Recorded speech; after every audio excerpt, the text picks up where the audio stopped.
They got all this equity, but yet day to day, they're struggling. They're struggling with the inflation-ridden food prices. They're struggling with everything. How can they benefit from all these pros of storage? Because you got a lower risk investment that has a high return, but the average person just can't get into it.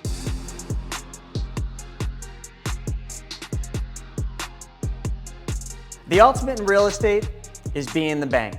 I was once told this, but I didn't understand that. And we are gonna uncover that today because I know most people out there, they're house rich because their house is worth a lot of money, but cash poor. They need money to live the lifestyle they want. We are gonna tackle those two, myself and my guest, on today's podcast. And you all know it, this is the Money School Podcast. I'm your host, Chris Naugle. This show, we talk about money, but specifically how to take back control of your money by you becoming your bank. Let me introduce my guest, Arthur Hood. Arthur Hood from HV Properties has gone from the person who created the real estate empire, but also started to become his own bank. And we're gonna go through that entire journey. Welcome to the show, Arthur. Thank you, Chris. So tell me a little bit, like how did you go from your humble beginnings, where your parents and your father ran a paint manufacturing company, I believe. Yes, in Birmingham. Birmingham, that you could have taken over, but you decided to go a different path and you went into real estate, and now today you lend money, you do storage and all sorts of other things. How did that happen? Just a progression over time. I didn't really want to be in the manufacturing business and deal with a company with union and that type of thing. And there was a lot of big age difference between siblings and dad. And so that was kind of a path they had already taken. So I had to figure out my own way. I started out with a little construction company, and then I got into, met some people, and I got into brokering some very large commercial loans, big stuff, a couple $100 million in a year. And built a lot of connections there. And then I started saying, well, I moved from the finance side of it, being an actual developer, home builder. I've been in the home building, still am doing home building, land entitlement and development. And then in the last 3 years, partnered up with Russ Colvin, who built a very large storage portfolio. And he started a company called Your Space America. I'm the third largest shareholder in the company. And our goal is to take that probably in the next 7 years to a $3 to $5 billion storage company. Well, this is interesting, and I want to bridge this gap. Storage. Like I think everybody that's watching this knows storage because you drive down the road and you can't help but to see it. If we just go 1 mile down the road, there's a brand new storage facility being built down there. But why is there such a need for storage right now? That'd be the first question. But also, why is it such a it's an investment in real estate that has performed better than most. The vacancy is low, and well, here I'll let you explain it. Why storage? That's the question. One of the biggest things about storage, the vacancy is low. It has the lowest default rate of any other commercial asset when it comes to mortgages. Is at the lowest default rate. It actually saw growth in 2008. It hasn't had a negative year in 28 years. It's had steady growth. Hold on, I got to stop you there. There hasn't been one negative year in how many years? 28 years. Now that's an industry average, obviously. Wow. Okay. Yeah. So it has done extremely well. And if you look at that, and one of the things that's really helping what we're doing, we're building the new Generation 5 very nice storage facilities. They're climate controlled, lighting controlled, temperature, climate, lighting. They are beautiful facilities that are safe. They've got cameras, controlled access, and a lot of people are moving from the old mom and pop roll up on a gravel parking lot with no climate control to these, and they've just steady growth. And one of the largest drivers of this growth, in my opinion, is look at the new home construction. There's not enough closet space. There isn't enough storage space. A lot of people are moving into smaller homes. They still got their stuff that they're going skiing, they're at golf, whatever, so they don't have anywhere to put it. And then all the new apartments and even the new condos have very little storage. So as we've started moving into smaller spaces, or even some of your mid-sized homes, because it's not valuable square foot for the developer, whoever the home builder is, they're not building extra closets like we used to. Mm-hmm. Your space is just not there. Yeah, I mean, and now, I mean, we're in a boardroom mastermind together. That's where we met. But you got people like Rashad who's building these tiny home developments, and you're starting to see those pop up. I mean, there is no And storage those in people those. have to have some place. And then just the average person with a regular house that may have some storage, but people live active lifestyles. They have hobbies, kayaking, golf, biking. Some of them have a motorcycle and other things. And all the accessories and things that go with it, they just don't have room for it at home. So it's the affordable part of affordable housing for the storage anyway. 'Cause Correct. I know storage is relatively inexpensive to put your stuff in it. I mean, I know down here, like they're advertising what it is. I'm like, well, that's actually really cheap. And then some of that steps up, and you'll find that you'll go into some markets, you'll have some really cheap older storage buildings that are still have a high enough occupancy to be quite profitable, but they're not fully sold out. But then you'll find the more expensive new facility that's significantly more money, but it's climate controlled, access controlled. The floors are all stained concrete or nice concrete. The lights go on when you come in, they go off when you walk out of the hall. That type of thing. People are paying more for that because they feel better leaving their more expensive items in that type of facility. Of course. They're not going to get any mold damage. They're not going to get any mildew. They're not going to get any of the things that you can get where it's not good climate controlled. Temperature control is an important thing. So kind of especially in hot markets. When I'm thinking about this, so I'm thinking, all right, storage facilities. I mean, there's a lot of work that goes in it. First, you got to find the property to do it. You got to get it approved, which I'm sure not all towns want more storage facilities. Absolutely. That's got to be tough. You got to know what you're doing to do this Gen 5, like all that stuff you're saying. It was like right over my head. But I'm thinking, all right, like this is a solid investment opportunity. Like everything you said, low vacancy, never had a loss in 28 years industry-wide, high returns. I mean, what are some of the returns industry-wide? Industry-wide, they can be 20% IRR to 50% IRR. We've averaged, when you look at the deals that Russ did in the previous company, plus our deals, the average when you amalgamate everything together, the average has been a 39% IRR with a 2.9 to 3x multiple on the equity, with a holding period of 3 to 5 years. Now the returns look a lot better when you hold towards the 5 years because you're fully stabilized. You've had a couple of opportunities to escalate the rents, so the returns are better at the 5-year mark. Now we do have a couple deals that are op zones. Now those are 10-year holds, but that's a totally different story, and that's for people that need to defer some tax. And I want to cover that. I want to get into a little bit of the big beautiful tax bill and what that's really going to do. That's going to almost like a tailwind, to your industry. But I want to think to the people watching this. The average person. And go back to what we said. They've got a home. It is appreciated, depending on where they're at in the country, tremendously. I mean, some of these people have doubled the value of their home. But they've got all this equity, but yet day to day, they're struggling. They're struggling with the inflation-ridden food prices. They're struggling with everything.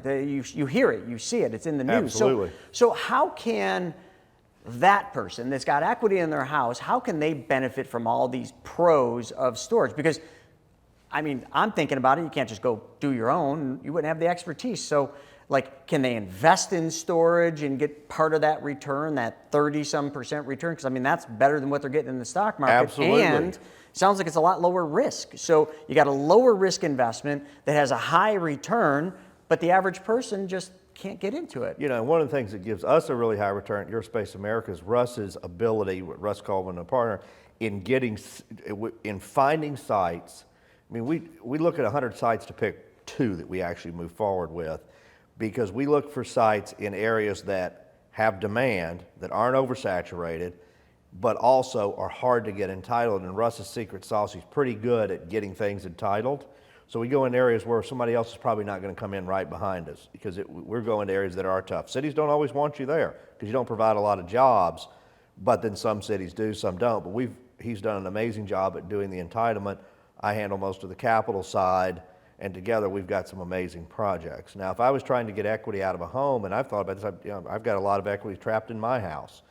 I would probably pull that equity out, through a HELOC, whatever, pull that equity out, and I'd say, okay, I got $500,000, $300,000. I would take $150,000, maybe through your private money club or wherever, and put in debt deals that are current pay coupons. And then the other half, the other 150. So that means it produces income today. Correct. They're getting an income check every month to help their lifestyle. That's correct. And then with us, We pay a 10% accrued preferred, so that you're not getting a check every month, but it's accruing.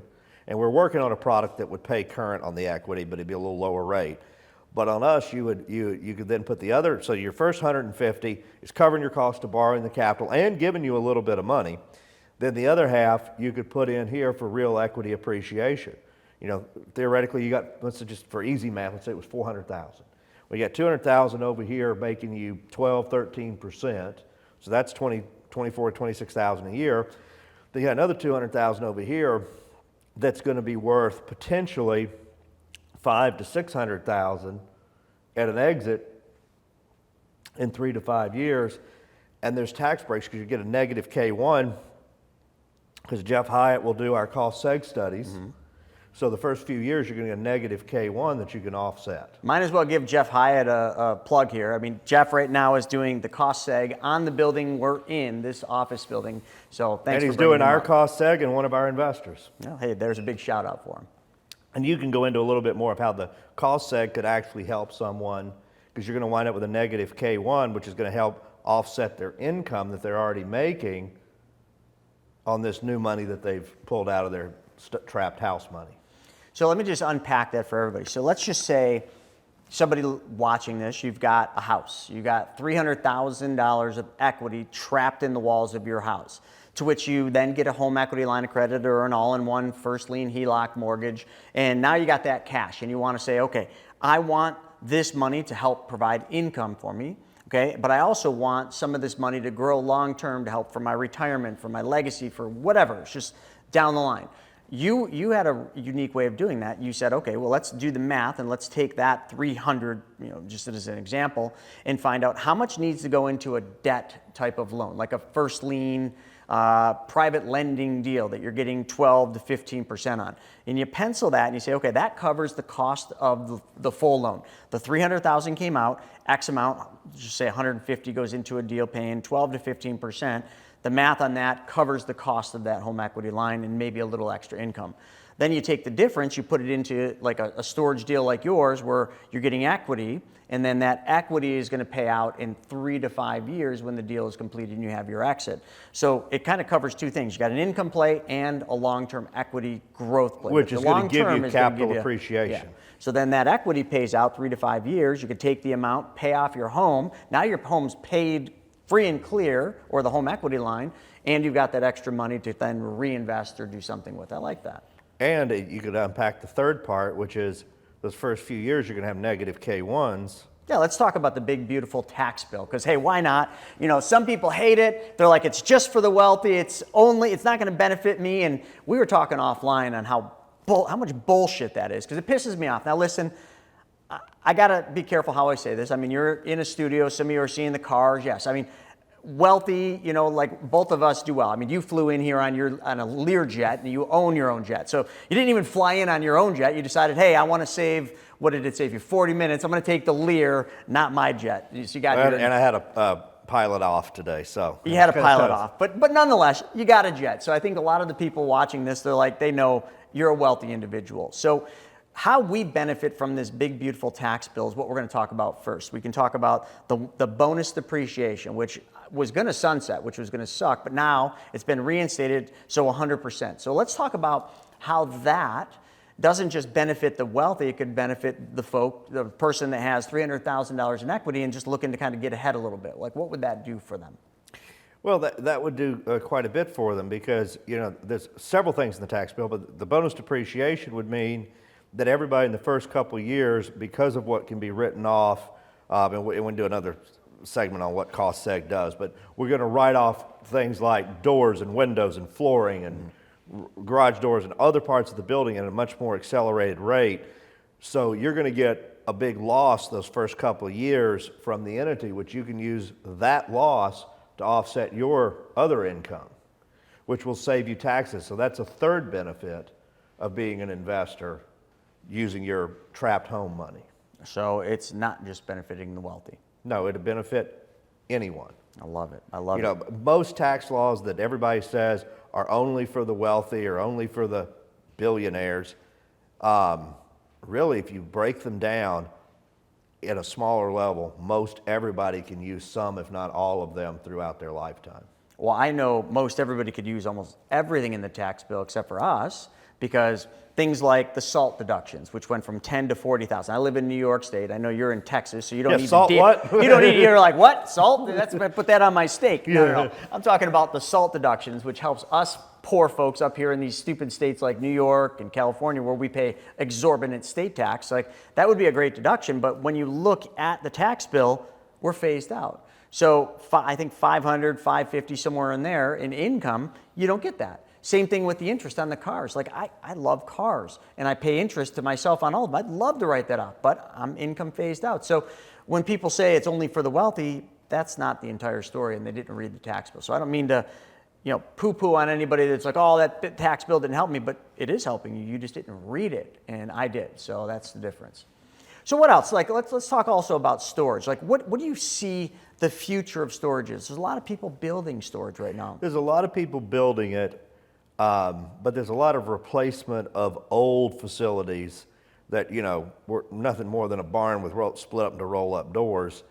The new facilities are being placed in better locations where housing is infilling around it. We're in a lot of city centers and high rooftop counts. And the new facilities, I think, are going to be great for the next 20 years. They're going to replace the old worn-out facilities. People's things are going to be more well taken care of. It's not just got an air conditioner at one end of the building and it hopes. I mean, the whole buildings are climate controlled. The one we just finished in Vegas, Vegas, let's be real, be 120 degrees. So, love it. So those types of facilities that are first class, well thought out, well designed, and user friendly for the customer are going to do well. And these are the facilities you and your partner are building? Correct. How many total units do you guys have collaboratively? Everything in the new company's under construction. We both own some private storage facilities, about 600 units or so. But as far as what's under construction is about 5,000 units. Wow. So right now, and lot growing. Of units. And growing. And growing, So obviously you're doing good raising capital for these, and people love this as an investment. I am. I'm an investor in almost every deal on both sides. I'm in the GP, obviously, the general partnership, the managing side, but I'm also an investor in the LP. That's fantastic. So you're putting your money where your mouth is. Absolutely. Yeah, that's great. So folks, if you're listening to this, like, this could be a really good thing for you to look at for investment dollars, and also self-directed IRAs. I mean, this is something we talk about a lot. We've had a lot of guests on here who are big at self-directing. That seems like a really good fit for the equity side of it, because if you got retirement dollars from an old 401k or whatever, and that money is going there, and you don't want to so much go deeper into the stock market, they're looking for alternative investments, this is a really good one, lower risk, and the returns are fantastic. Plus, you got the time horizon, 3 to 5 years. Absolutely. And then you've got the current pay debt sending you a check every month, which offsets the cost of your low mortgage payment. Love that. Because if your current pay debt is, 7% HELOC, and you're in a 12 or a 14% mortgage, or a 12 with a couple of points, which we can talk about what that really equates to, it's far more than 12, and it ain't just 14 depending on the length of the loan, that covers your carry cost. So Arthur, offline, we were talking a little bit about your newest project, this massive storage facility. Like, talk a little bit about that. Where is it at? It's in Houston, Texas. About 148,000 change square foot new climate controlled storage facility. Actually, we closed the construction loan day before yesterday, broke ground yesterday. How long will it take to go from breaking ground to completed and rented? About 14 months to be completed. Contractor, which we use, Arco Murray, they're a nationwide large storage building contractor. They'll probably beat that. We'll probably be just a little over 12 months. Construction, and then lease up will take, it's always hard to say. We've had stuff get pretty damn full in 12 months. Sometimes it takes 24 months, but lease up is very strong in that area, we believe. That particular project, we are under construction. It's going right now. We've got about $1.7 million left available in the equity stack. The whole project's a little over $20 million. Equity in it's around $8 million. I believe it's about $24 million land, soft, hard cost, lease up, carry expense. Everything will be about $24 million. Of that, we're putting $8 million of equity in. We've got $1.7 million left. So there's $1.7 million left. Let's say somebody put 1.7 million in. 3 to 5 years when you have the exit, and I want to talk a little bit about the exit. What could they expect to maybe make on that? About a 2.9 all-in multiple. Wow. That one may Explain to them what that means, because a lot of people might not even know what that So means. if you put in $100,000, you get close to $300,000 back, Yeah, total that's return. incredible. Plus some tax savings along the way. You're going to get your negative K1 for the first couple of years. So if somebody had $100K in a self-directed IRA, or $100K or $200 or $300 sitting in equity, that is something they could invest in? Absolutely. We've done quite a bit with self-directed IRAs. That would be wonderful. Or, it's time to harvest some of the stuck money out of your house. Take that trapped capital and put it to work for yourself, because it's not doing you any good in the house. And they'll get a nice little tax return, or a little tax bonus, I guess you would say, with the new tax law. Absolutely. All right, this is great. So 1.7 available. I assume that on a $20 million deal, that's a very small amount of money. Correct. That probably is going to go pretty quick. It'll probably go pretty quick. We we'll haven't put that out until right now. Well, today's the 31st, so we got to get this podcast out so these folks have an opportunity to reach out to you and talk about that. Absolutely. So now let's just go, because I'm thinking this, 3 to 5 years from today. What is the exit? Like when you say this exit where we get the money back on the equity, what is that? The exit would be a sale of the property. Okay. But something like that, would you sell that to like a Warren Buffett? You would sell it to potentially one of the big public storage operators, which could be Public Storage, Extra Space, or CubeSmart. A lot of our deals we have been co-branding with the large public, like Public Storage. They take a small couple 3 points off the top and they put their name on it, and they have their national reservation network filling it up. It's very valuable. They're not taking very much, but they're giving you a lot of value.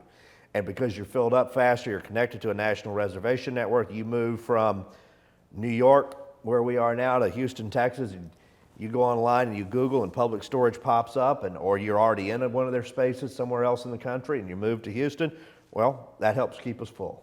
Wow, that's actually a really cool idea. Never thought. And then a lot of times they become your buyer at the exit. They're large REITs, so sometimes they don't manage a property they don't want to own, and they definitely can be your buyer. That's fantastic. And the exit rate is pretty good. So exit rates are still pretty good. Yes, Yeah, for that's storage, great. the exit caps are pretty good. But we also caps move. You're not going to be in a hurry to sell it, so you're going to sell it when it's most advantageous to the partnership to sell it. And if you're an equity investor, you get no money until that exit period, right? Not necessarily. Generally, once the property is stabilized, and this is more of a complicated discussion here, but a lot of times we will refinance the property when it's close to stabilization and return all or most of the equity investor, and then the return becomes infinite. But that's interest rate sensitive. When rates were 4%, you could generally refinance and get well over 100% of everybody's money back. Now that rates are a little higher, you may not get it all back, but they're going to get a good chunk of that money back. Well, look, I don't have a crystal ball, but I gotta believe that rates are not going higher. They're not going lower. higher. They are going to go lower. So that would play into that narrative, and especially in that time horizon of 3 to 5 years. Given the cycles, I mean, that's perfect timing. It could very easily happen that if you put in $500,000 between your IRA and the trapped money in your house, just using that for an example, if rates go down significantly, you may get that full $500,000 back before year 3, or before the end of year 3. And if they don't, you may probably get 300 or 400 of that. I mean, we can't guarantee it. But generally, that's what we try to do because it benefits us. We get our cash back too, to go do the next deal with, and then the income services the debt, and then and you're still getting some cash flow because it's leased up, it's servicing the debt. You've got your money back. The property's servicing the debt, and then further than that, it's making money above the debt service at the cost of operation. Now you're starting to get a check of income. You're probably still in the negative K1 through year 3, and then beyond that, you now have an exit coming up in year 4 or 5 where you're going to see that multiple.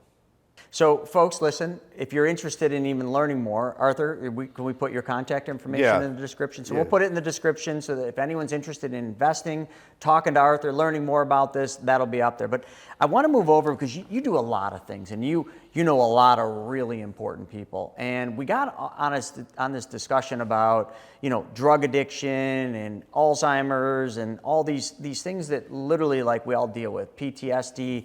And you've got a friend who might be cracking the code to this, the answer to this, I guess. Can we talk a little bit about this? Absolutely. So I had gotten involved about a year ago with Rex Ellison and Brian Hubbard. And Brian Hubbard is kind of the ibogaine czar. It's ibogaine, which is a synthetic component made from the bark of a tree in Africa called iboga. And it has shown major promise in a lot of areas. It's the only substance known to regrow brain matter, and people have seen brain scans pre and post using ibogaine, and there's improvement to brain matter. There is hopes that it could help with Alzheimer's, Parkinson's, and other mental diseases, but that has not been tested yet. The reason it has never been tested, it's been a Schedule I narcotic. No reason, but it has been. So Brian Hubbard led a group with former Governor Rick Perry, and then I got involved, both providing my airplane a few times for some trips and some lobbying involvement where I helped push the issue with Texas politicians. And we were able to get a bill crafted and helped get it pushed through. It was a big group effort from a lot of people, although it was kind of cool because I got to be there standing right by the governor during the bill signing. Which was a lot of fun. But now we'll be able to test that substance and create proper testing with some of the Texas universities and hope to see a lot of growth out of it over the next few years. And the state of Texas put a bunch of money behind that as well as an incentive. Wow. It's an important, it has had really good results with veterans with PTSD, involved a couple of Navy SEAL groups and seen some Delta Force guys have used it getting over PTSD. It's had really good effects there, although you have to go out of the country. You got to go to Europe or Mexico to do it. And it has a very high rate, depending on which study you're looking at, somewhere between the 70 to low 80% cure rate for alcohol abuse, opioids, and other drug abuse. It's far better than Suboxone or methadone or any of the other alternatives who have a 25% at best success rate. Yeah, you showed me that the stuff that's on the street right now for drug addictions and opioids and PTSD is a 75% failure rate. That's and correct. That's what's approved. That's what they're talking about. Where this, what did you say the success rate so far had been? Ibogaine, granted these aren't FDA studies, they're just studies, somewhere in the high 70s.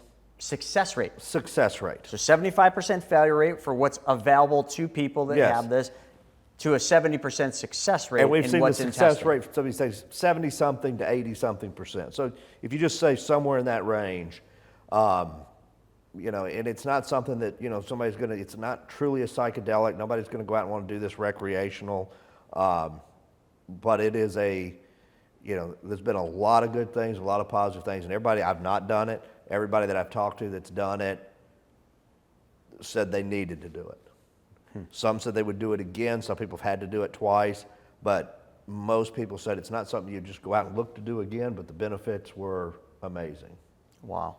So this is in testing now, and how long before this could be a thing that? Well, it's FDA testing. Are we talking 2 years, 5 years, 7 years? I mean, it's going to take time. So sometime in the future. Sometime in the future.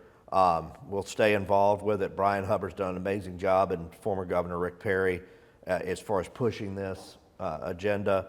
We've got some great people in Texas behind it. Miss Ashley Cash out of Lubbock got very involved with it. Several Navy SEALs and other veterans were very involved with it.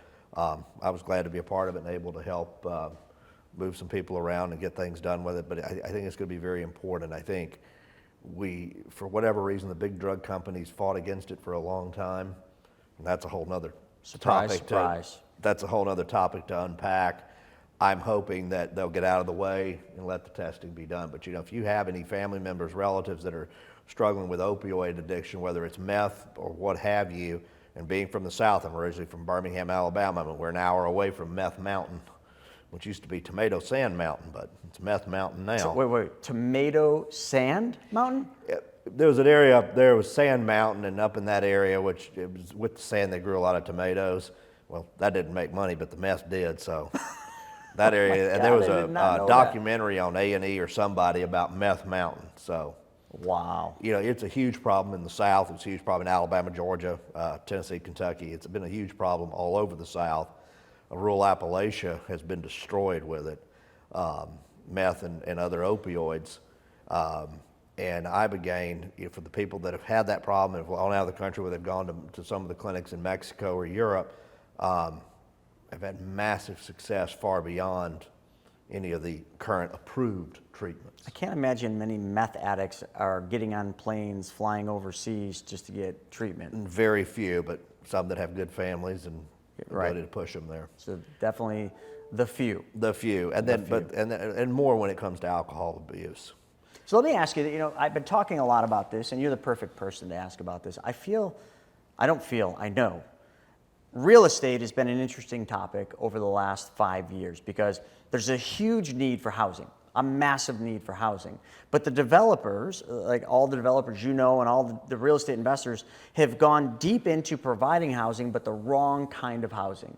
So I was just looking at a bunch of statistics. I did a whole video on this where it showed how many luxury apartment complexes are under construction and have been built versus how many affordable housing units have been created. And then it compares it to what the need right now is. And I know the need is shifting because the economy is getting tighter. People are getting pinched due to inflation and everything else.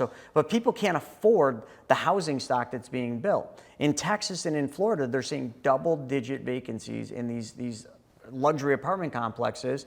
They're having to reduce price, give away free months of rent just to attract people when the need for affordable housing is not being met. How do you answer that? How did they go so wrong in this? I would say, and we've both made a lot of money, so we're both a little more on the greedy sector, but I would say greed, not really understanding the market. Now, there are some areas that did start having to give up and reduce rents. Some of those areas in the last few months have started filling back up, and now they're able to creep their rents up. But some areas will never be able to do that because they were just completely overbuilt, at least anytime in the reasonable future. I think there's a major need for bringing in affordable housing. Example, one of my favorite places to go in the summer is Jackson Hole, Wyoming. During COVID, after COVID, every shop, every store, and every restaurant owner was running their own house almost as a bed and breakfast. They were having to let workers crash at their houses because there was nowhere to put workers. There was no affordable housing there anymore, nowhere. Because everything is overpriced and luxury. And what little bit there was all full, and everything's 2 hours away. So they had shops there that would say they'd hire you for the summer and give you a couch at somebody's house. So, there are areas that have become so resort-driven or business-driven that they forgot that somebody has to have housing for the workers. Yeah. We're starting to see that. Even I'm a home builder, and I build really in Alabama and a little bit in Florida, but I do stuff between Mobile, Alabama, Panama City, Florida. Really kind of focus on Baldwin County, Alabama, one of the fastest-growing counties in the country. A great area. There's still some affordable housing there, but if you move over towards Panama City and Destin, especially Destin, the workers are having to live farther and farther and farther away because even the affordable communities that are being built are not affordable. Yeah, I was just in Whistler for an event, and I know Whistler well just from my snowboarding years, but talking to a lot of the locals, they can't get housing at all. So Whistler, actually, what they've started doing is building housing for their own staff that's subsidized or affordable. They had to take it under their own wing to do this. Otherwise, they wouldn't have the thousands of people they need to run that resort. Is that the direction you see the U.S. going? That was up in Canada, so they're a little more socialist, and that's a little bit more fitting for them. But here being I'm not going to say the U.S. is capitalist, but that greed side. I mean, do you think we're going to start to see that shift? We'll see some of that shift because there are some areas I know where people have had to build workforce housing. Not because they necessarily wanted to, they had no choice. Right. And I think that's what Whistler had. They had no choice. They had to.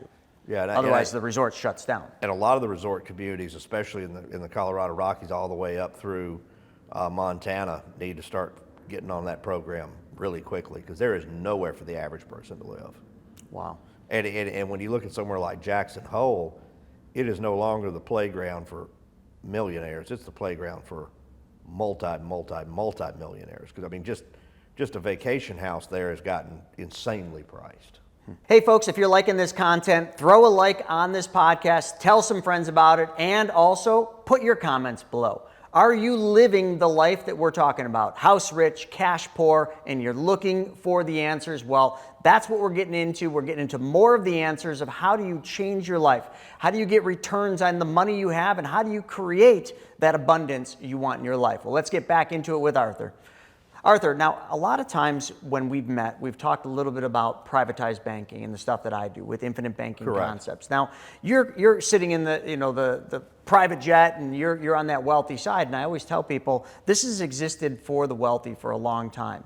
Up until the early 2000s when R. Nelson Nash introduced it to the masses, it was only the wealthy that used this. So you know all about IBC. Tell me a little bit about some of the things that you look at IBC for or that you would use it in your life. I like it for wealth preservation and having something that's outside of a creditor.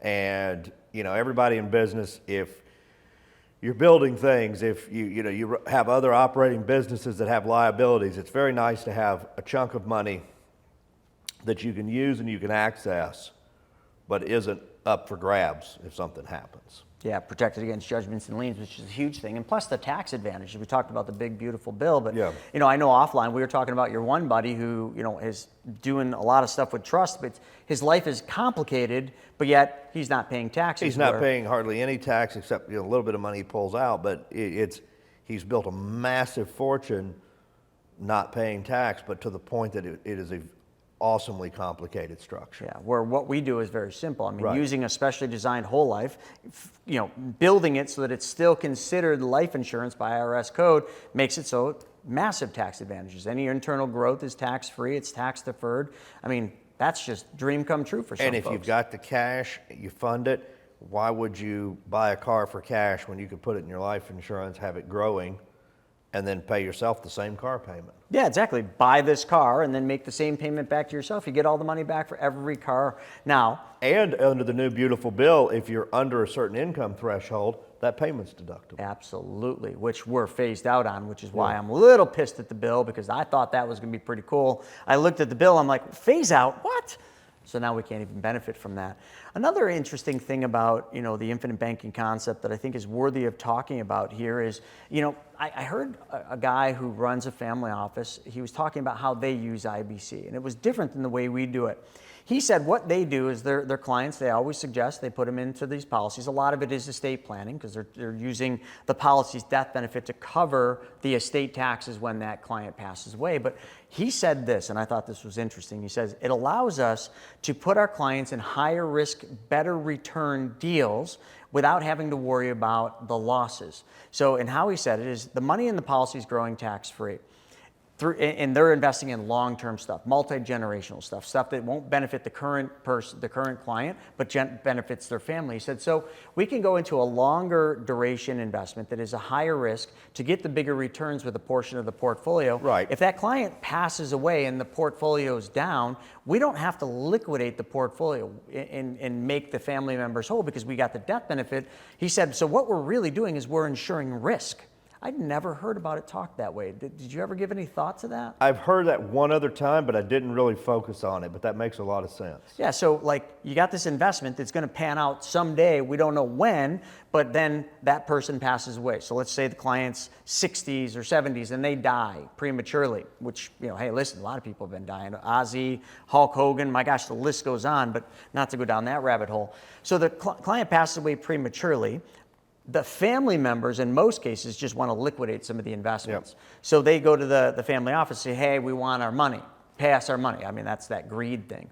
And the family office says, well, yes, but this is what his wishes or her wishes were. We're not going to sell these investments, but we got this death benefit that we can pay you out on. I mean, I thought that was a really interesting take on it. That's a really good way to do it because you've in other words, de-risked every investment you've got by just that. Yeah, but that's not de-risking it in your generation, but it's de-risking it multi-generational. And he went, when he was talking, it was a very short thing, but he was talking how he's really not giving anything up today to de-risk the portfolio upon death.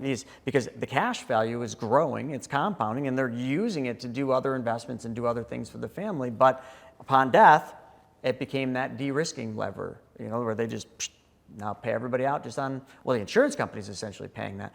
Brings me to an interesting thing, and I'm just going to say it. When I was a financial advisor, we worked with this one client, me and my partner, and this client was very wealthy, but he went through a divorce, and he had to pay alimony checks, and he had to pay checks to his ex-wife, significant checks.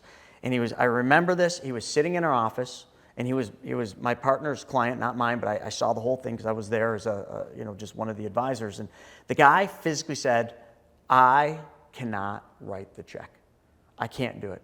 I physically cannot write her a check. It won't happen. He said, but I'll go to jail if I don't. And my partner and I put together this plan where literally he took a chunk of the money he had, he put it into a vehicle, it paid a guaranteed income out, and that check was written by the insurance company. So it paid his ex-wife out, and he never had a single stroke of check. Plus, he got the interest from the insurance company. Anyway, I don't know why I talked about that. Brilliant way to do it. We might actually, we might never ever have to deal with that in our lifetime. But I thought it was interesting. People don't want to write that check, so let the insurance company But I think that's write it. also why people need to go to you to set this up, because a lot of people that set this up don't know how to get the insurance premium portion of this low. That's true. And really, they're not really that incentivized to do it because of the commission structure. That's more.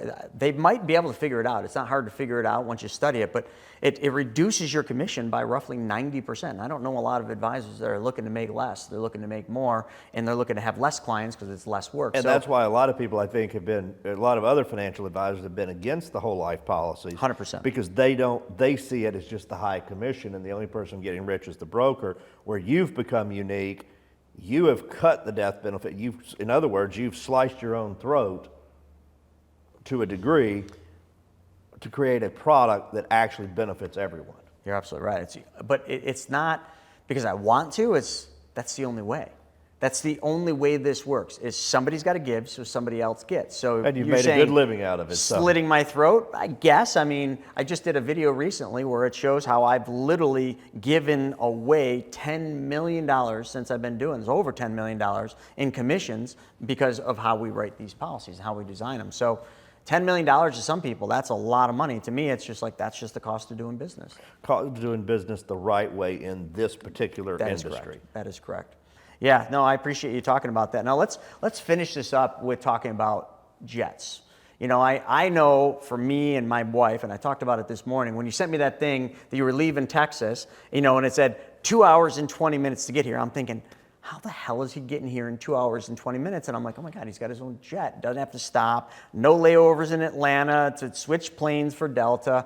You just hopped on and went. But then when we got talking about it, you're not just stopping here for the podcast. You've got other plans. You got this meeting, that meeting, and you're actually giving a ride to somebody. So owning a jet isn't about making money or penciling. The jet will never pencil. It will never pencil. Until it is a cost. You value your time. Correct. I want to talk about that because to me, as I've gotten older, I just turned 48, as I've made more money and accumulated more wealth, time is the only thing that matters to me. It is single-handedly the most valuable resource that is in existence. Nothing is more valuable than that.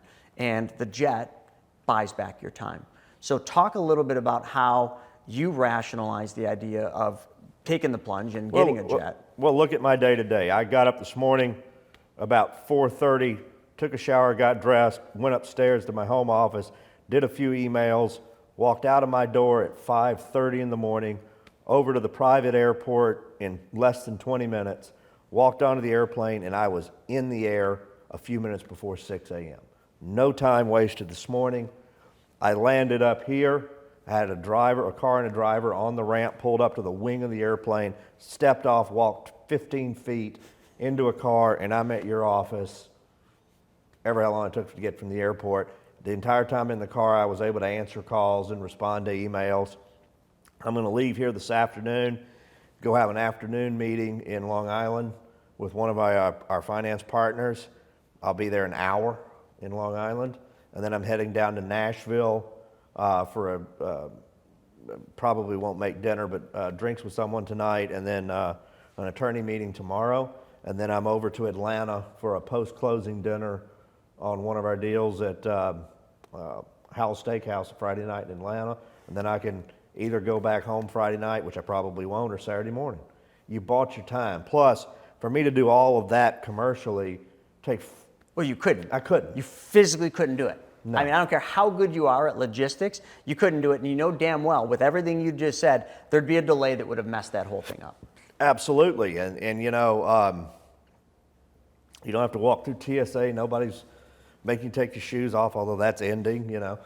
So but I also efficiently use the airplane. If I'm going somewhere if I'm going to, I have some other businesses in Chicago and I go up there a lot. If I'm going up to Chicago for a week or 10 days, I'm just going to grab Southwest for, you know, cheap ticket out of Dallas and go up, because yes, I'm killing a little time in the airport, but I'm not having to store the airplane and fly the crews back commercial, and there's some logistics to it. So if I'm going somewhere for a week and it's just me, I'll take the airlines. If I'm going somewhere where I've got to be there at a certain time and leave at a certain time, I take the jet. But where the jet really shines is when you're doing 2 and 3 stops in a day or two and you're doing multiple things. It becomes a time machine. It's crazy to think, like, you could physically get up in the morning, like you mentioned. Yeah. You could get on your plane. You could go out and do 3 business meetings and still be home at night for dinner. Yeah, you could. That'd be a stretch. It'd be a stretch. Fourth So leg. let's say 2 business meetings, 2 profitable business meetings. Now you could do 3 site inspections and still get home. Yeah. Just depending on the time you got there. But yeah. Wow. I mean, that's the whole thing. I mean, and it's just like. And if you're going to the West Coast, you can get a little bit more done because you gain 2 hours going out from Dallas. That's true. I lose one coming over here. That's why I had to leave so early. Yeah, good point. Good point. You got that time change. What would it basically, like, to do one day like that? What's the general cost to fly private? Depends on how you look at it. I mean, if it was chartered, well, that's a whole different problem because that's expensive and you got some duty day problems.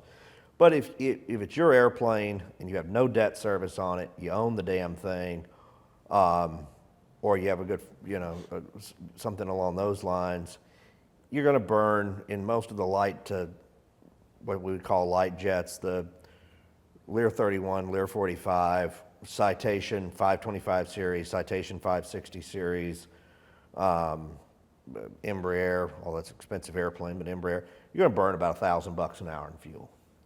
Pilot, contract pilot, if you're single pilot, depending on the airplanes, $1,500 a day plus expenses. Crew would be $3,000 a day plus expenses. But if you figure, depending on how many stops, I'm probably out of pocket by the time I do all 1, 2, 3, 4 stops and get home. I'll be 15 grand probably. So, but that maybe really, 20. I mean, it kind of depends on hotel. So, and I'm staying, if I do stay the extra day in Atlanta, that's $3,000 extra for the crew plus their hotel. So I mean, it can add up. Let's call it $25,000. Yeah. Okay, for this whole thing. Yeah. But I mean, how Won't much? even be that. It'll be 18 to 20, but yeah. Okay, so I'm rounding up, 25 grand. I mean, in that amount of time, you could do business meetings that would result in far, far more than that. Yes, and now where it would be hard if that was a charter and you didn't own the airplane, you're paying all this extra fees, that might be a $70,000 or $50,000. Wow. I didn't know it was that big. I've never looked at charters. Charters run, and the light jets could be $5,000-6,000 an hour. And when I give you that number, not all of that money's out of my pocket today. Some of it's engine reserve and maintenance reserve. Now, I actually write a check out of my one company into my airplane company, and I just put it aside. Mm-hmm. So the money's there. That way, when I put a certain amount aside for every hour for maintenance and whatever. That way, when you do your quarterlies and it's $50,000 or $75,000, it's already paid. All put aside. you're not going, oh shit, that's a big bill. So like for someone to own an airplane, like what do you think their net worth should be? Like is there like an entry I'd say net it's more on worth? the income side necessarily than the So net let's talk worth. income. That's easier for most people. You could run a Citation 1, which are CJ1 or an M2, which is Citation. You run any of the smaller light jets, and I'm not talking about the ultralights, not about the Vision jet, but you could run any of the smaller light jets for, depending on how often you fly and whether you have contract pilots or not, 300,000 to 400,000 a year. You could run a little bit heavier light jet. I just recently sold a Beechjet 400A. I probably ran, it was an older airplane, but I probably ran it for a little over 600,000 a year, all in. So you're going to be in that $400,000 to $700,000 a year range to run it effectively, flying. That's what it's going to cost. That's the cost of ownership. Insurance, fuel, maintenance. Now some years will be cheaper, some years will be more. Contract crew, everything. And then if you start getting into the ultra mid-sized jets, you're going to get closer to $1 million a year. And then if you get into the ultra long range, like Gulfstream 650, Falcon 900, Global 7,000, now you could be $2 or $3 million a year. But you're also going much longer distances. Theoretically, you're going around the world in that airplane. Wow. Wow, that's the Elon so it's Musk the step stuff. ups. Yeah. But no, surprisingly enough, a lot more people could have some of the lighter jets that are very effective for not as much as people think. Mm-hmm. It's not until you start stepping up into the really heavy jets that you're getting plus $1 million a year. And I think a lot of people, like I had a guy who just exited a company and he had a bunch of money and he literally bought a jet because of the deductions, Absolutely, the bonus deductions. why not? And now that those are bumped back up to 100%, do you think you're going to see a surge in private jets again? I think you probably will. During COVID, we saw a huge surge in them, but we saw a lot of people buy them that could have afforded them, but just didn't really need it. Yeah. Well, maybe some of those people will be selling those and you can get a good buy on a jet. Yeah. Because a guy that's only flying once a month doesn't really need to own a jet. It just becomes, the fixed costs start to outweigh it. If you're not using it, the fixed cost, which is your insurance, your hangar, insurance is going to be 20 to 30 grand a year or more on the lighter jet. You're going to have, your hangar could be 2,500 to 5,000 a month. You're going to be paying somebody 3,000 a month to manage the airplane. Then you got pilots, whether you have somebody on staff at well over 100,500, 150 plus, whether you do contract at 12 to 2,000 a day, depending on everything. So you've got to use the airplane. I probably fly on a nothing month. I fly twice. On a busy month, I might fly 5 or 6 times. So, because we ended with the jet, let's bring it back to the beginning, which is a lot of people are house rich, cash poor.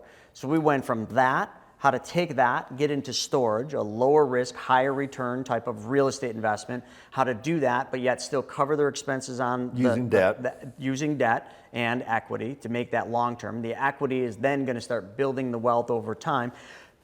When you're talking to this audience here, like what do you think would be the best thing you could tell them to go from that house rich, cash poor to, if their goal is, I someday want to own a jet? What does that look like? They're going to have the equity growth. You're either going to have to start making some massive income and then take that massive income and do a whole lot of debt deals, or you need to do enough debt deals to cover your bills and then get into deals that have equity appreciation. So the equity is the answer. Yeah, because you've got to have equity. Look, you need the debt for cash flow, but you got to have the equity to grow, because you got to be able to put in 100 grand and get, in a reasonable period of time, 200 or 300,000 back. Well, then you do it again and you put in 300,000 in another reasonable period of time. Well, now you've got 600,000 or 800,000. The compounding effect of the equity side, if you pick good deals, is really important. Well, hey, this has been great learning about this and talking to you. So folks, up in the description, we're going to put Arthur's information. It's arthur@arthurhood.com, but you can just click that up there, book a time, schedule a call, learn about self-storage, learn about how to take that lazy money sitting in your house and make it go to work for you. Arthur, again, thanks for coming out. And folks, listen, We covered some really cool stuff in this podcast, and I want to make sure that you have a little bit more information in regards to two of the things. Number one, we talked about cost segregation and how to use that to get a tax deduction. And we also talked about how to extract that lazy equity out of your house. So check out one of these two videos. This one, Jeff Hyatt and cost segregation, and this one all about the all-in-one mortgage, extracting the equity out of your house and how to make that money work for you. Thanks for joining us for this episode of the Money School Podcast. We'll see you next time.